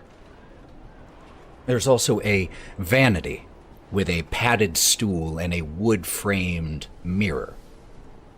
There's a beautiful, very fine jewelry box on that vanity as well. You also notice a smaller door that seems to lead to a balcony.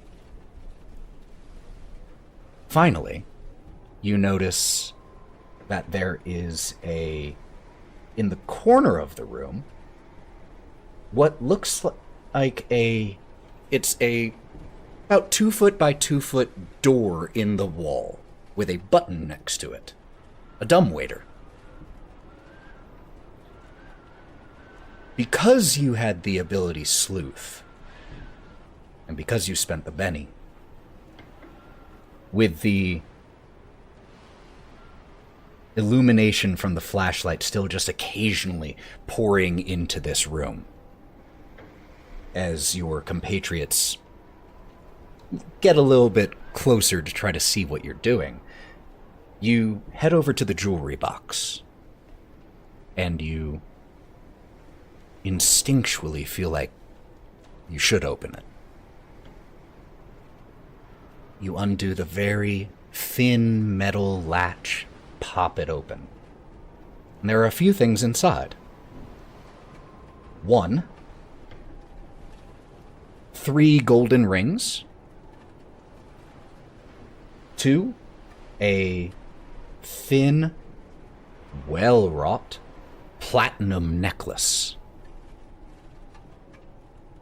And 3, a folded, unsealed letter.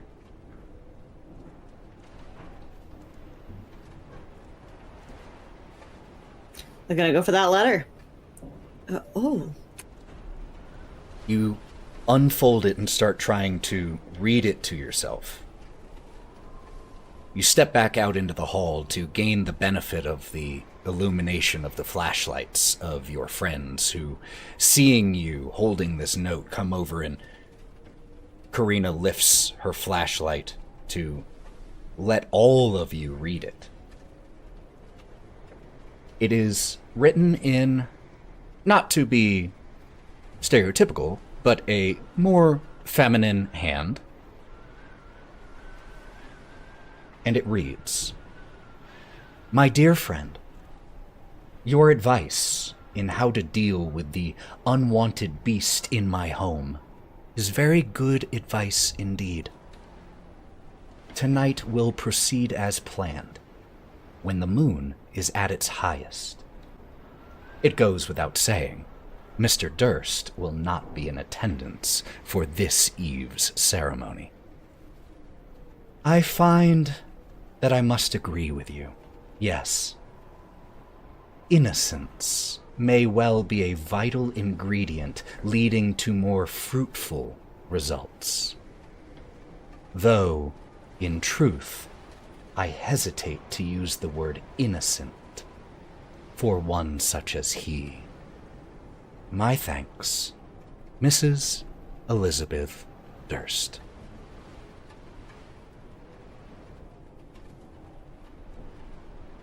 Is there a date on the letter? No.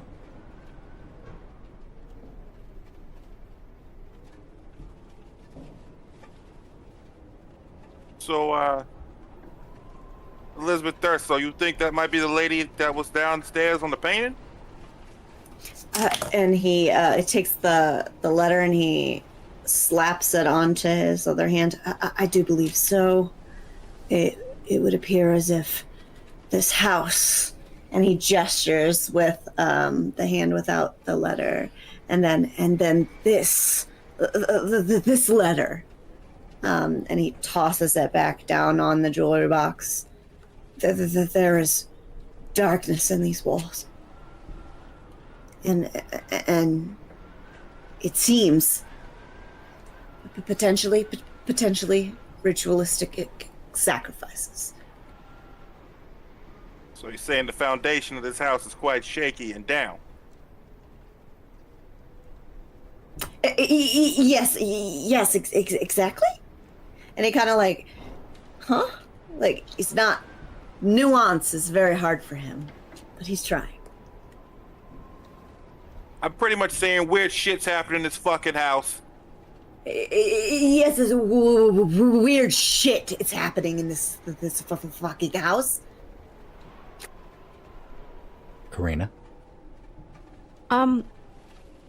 I'm not from this time, obviously. But it would be strange for a maid's room to be up next to the main room. Make me a common knowledge check. I think Foundry is down right now. Oh, that may be true, so let me fix that. Easy enough. Nyne's just gonna pocket the shit that was in there in the jewelry box. I mean, might as well. You grab the golden rings, and you grab the necklace as well. Be sure to make note of that somewhere. Let me get this pulled up for you.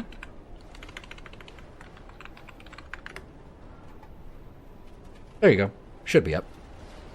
We'll try that again.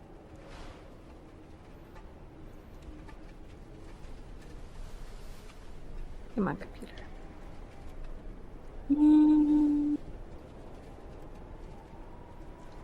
It does not look like it. For right now, since my we general are, knowledge is your 4. common knowledge is a D4. So go ahead and roll me a D4 and a D6.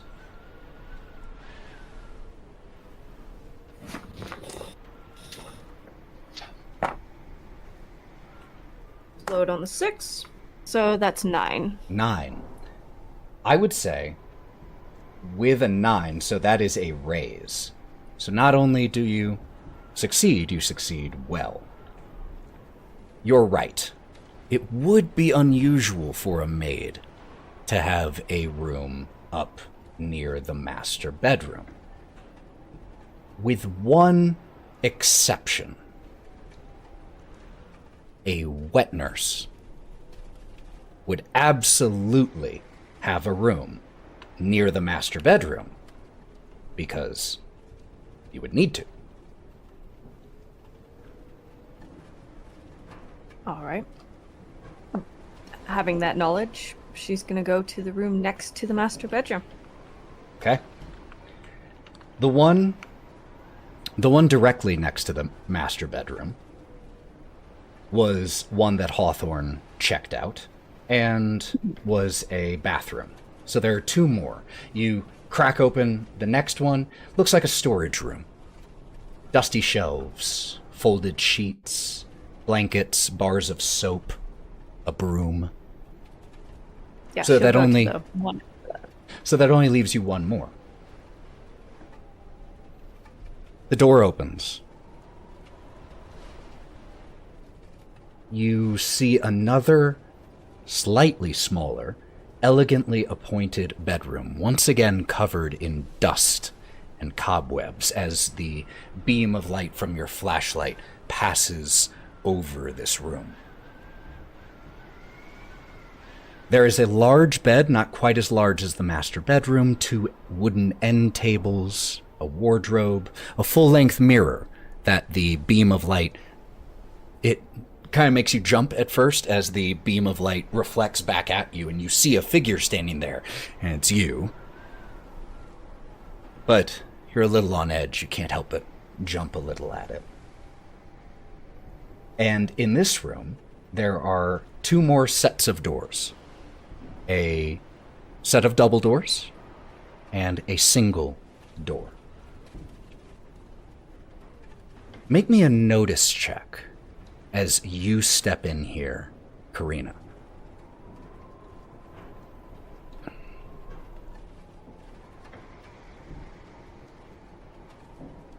7. 7. You notice all those things that I just described.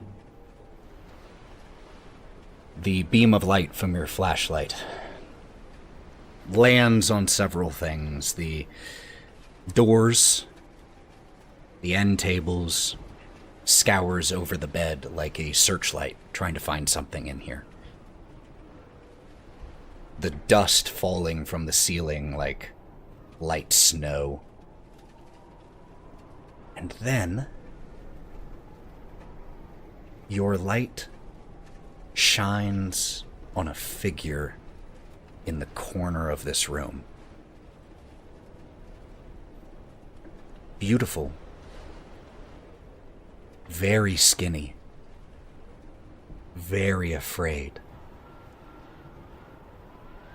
And slightly see-through, pushed into the corner of this room, not making eye contact, hoping you don't notice her.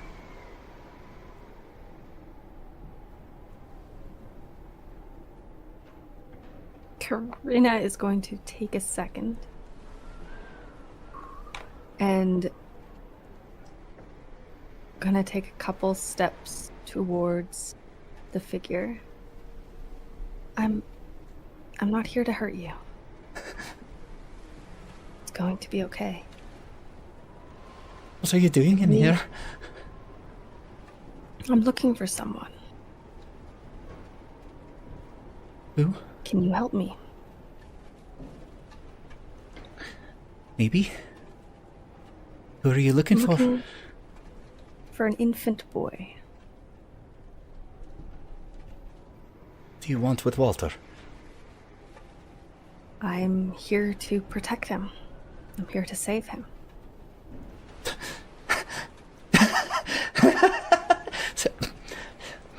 Save him? He's just asleep in there. If you are going to go in, though, please be quiet. He's only just gotten to sleep, and he's a bear when you wake him up too early. Okay, I will. She's going to walk past the figure into the room, as quiet as she can. The rest of you see this. And as Karina heads towards the door that was indicated by this figure, are the rest of you doing anything in this exact moment? Or are you just watching and letting this play out? Nyne would be pocketing shit and looking around.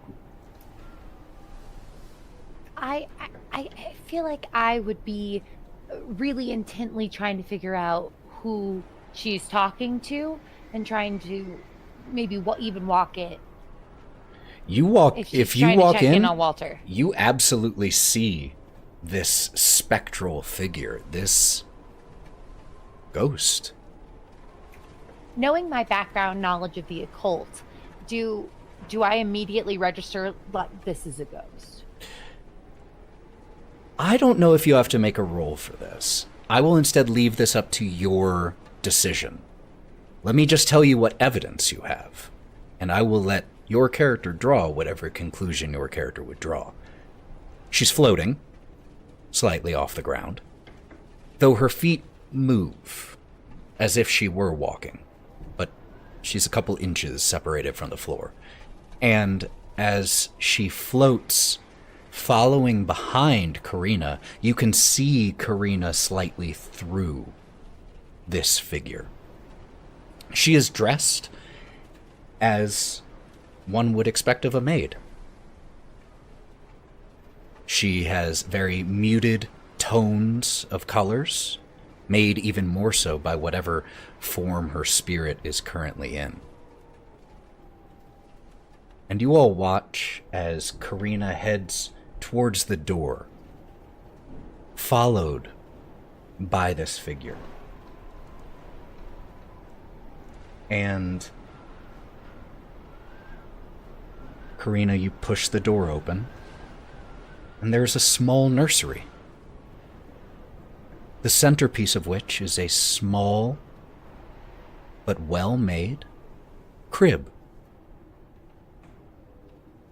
There are spider webs around it, like a mourning veil. Hawthorne? Karina, what are you doing? Shh. He's sleeping. Please, it took me hours to get him to finally go to sleep today. It's okay. It's okay. Darling, in my part of the woods, we call this dancing with the devil. Suddenly, the figure who had just simply been trying to quiet you looks back and forth between Karina and Hawthorne. Who are you all? What are you doing here? What's happened to me? I told you, we're here. I can't feel my We're just here fingers. to check on him. Calm down. It's okay. I can't feel anything anymore. Going to be okay. Something happened And- to me. Karina is going to walk up to the small bed, turning away from the maid. And she's gonna peek in. All right, as you were doing that, I want to try to approach her, and I'm going to try to comfort her. I don't panic. Don't panic. I feel like something's wrong. You know, there's been some odd things around the house, but you're fine. You're okay. Where are Rose and Thorn?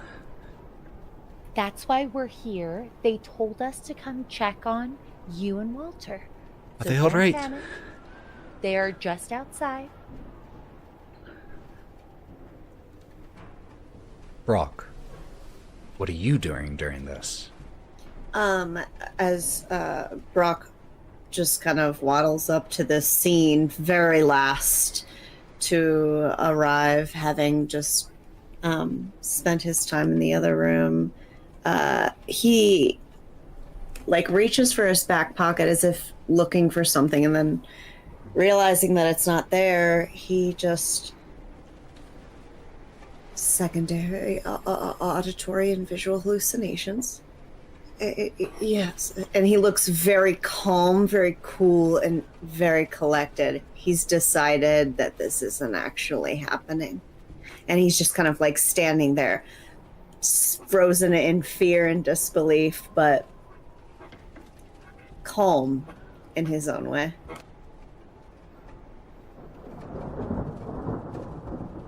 Karina, you approach the crib. There is a swaddle of blanket inside the crib beneath the cobwebs that hang low. And so you have to physically part the cobwebs to get in. And you see the bundle. She's going to reach slowly and quietly, almost as if somebody with experience, to pick the child up, one hand gently cradling its head, one reaching down from the bottom. And she's going to try to pick the swaddled child up. Karina, this is a bad idea. It's gonna be okay. You pick the bundle up. And as you lift the bundle from the crib, the blankets unfold like a blossoming flower, revealing nothing.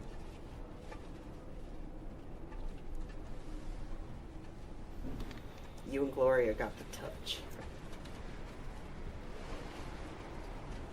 And as Karina turns back around towards the other four of you and this spirit, the spirit raises her hands to her face. Something's wrong.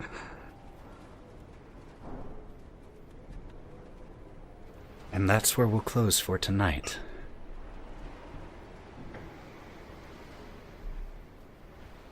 Thank you all for joining us for the second session of The City of the Crimson Tower. This will be available to listen to on the Go Buff Yourself podcast with those little glitches edited out smoothly, I'm sure. What glitches? What glitches? What glitches? Amazing job, Ethan. Thank you Amazing all job. so much for playing this game, for watching with us, for dealing with having to restart the stream, for watching later, all of that, listening later. We appreciate you all so very, very much. So, unfortunately, we have to say goodbye for now. But we will be back. Same channel, same time in 2 weeks. 2 weeks, everybody. So until then, please don't go anywhere so that we can raid someone and share the love. But thank you all again for being here. Let's say goodbye, all of our wonderful players. And until we see you next time, remember to do something good for yourselves, remember to hydrate, and while you're at it, go buff yourself. We'll see you in 2 weeks. Bye, friends. Bye, everybody.